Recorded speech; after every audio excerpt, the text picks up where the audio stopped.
এই সাংবাদিককে হাত পা সব ভেঙে দেওয়া হয়েছে। সংবাদ প্রকাশ করলে এই বাংলাদেশে কি হয় আপনারা দেখেন। আমার সামনে সাজ্জাদ আছে। এই সাজ্জাদ একজন স্থানীয় সাংবাদিক। তিনি নদী ভাঙন নিয়ে সংবাদ প্রকাশ করেছিলেন। তারপর এই সাংবাদিককে হাত পা সব ভেঙে দেওয়া হয়েছে। এই সাংবাদিকের দেখেন দুটি পা ভেঙে দেওয়া হয়েছে। আপনাদেরকে একটু দেখাই, দেখেন কিভাবে নির্যাতন করে তার পা ভেঙে দিয়েছে সন্ত্রাসীরা। আপনারা দেখেন এই ছেলেটির দুটি হাত ভেঙে দিয়েছে।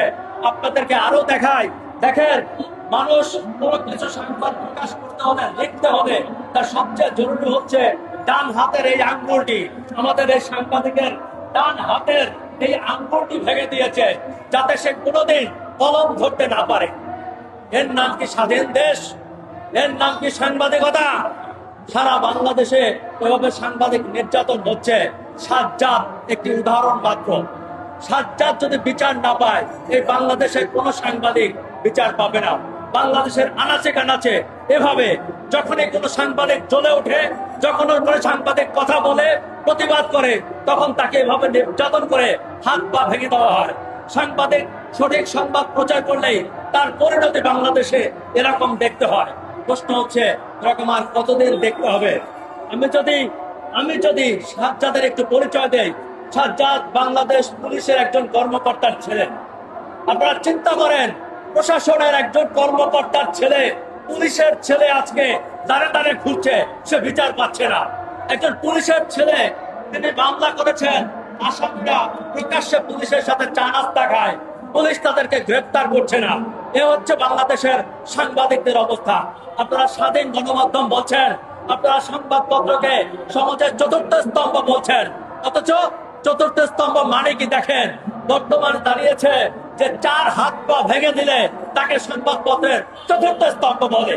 এ হচ্ছে আমাদের করুণ পরিণতি, সাংবাদিকদের করুণ পরিণতি। আমরা সাজ্জাদের পাশে আছি। সরকারকে দ্রুত অনুরোধ জানাবো, সাজ্জাদের এই ঘটনার বিচার করতে হবে। সন্ত্রাসীরা এখনো প্রকাশ্যে ঘুরে বেড়াচ্ছে। সন্ত্রাসীরা এখনো পুলিশের সাথে চা নাস্তা খায়, পুলিশ তাদের খুঁজে পায় না। পুলিশের লজ্জা লাগে না? প্রশাসনের লজ্জা লাগে না?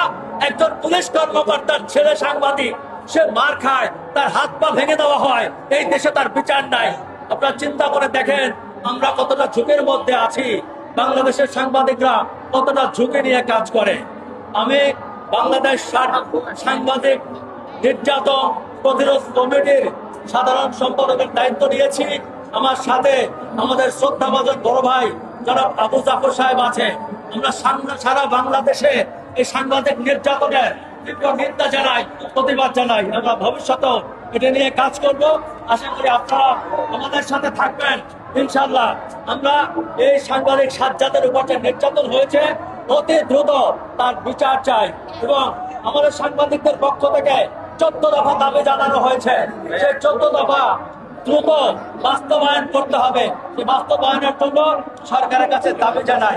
ইতিপূর্বে বাংলাদেশের প্রধানমন্ত্রীর কাছে স্মারকলিপি দেওয়া হয়েছে, সেই দাবি এখনো মানা হয়নি। আমি আশা করছি বর্তমান সরকার, বর্তমান মাননীয় প্রধানমন্ত্রী এই সাংবাদিকদের বিষয়গুলো গুরুত্বের সাথে দেখবেন এবং এটির বিচার করবেন। এই ঘটনার সবসময়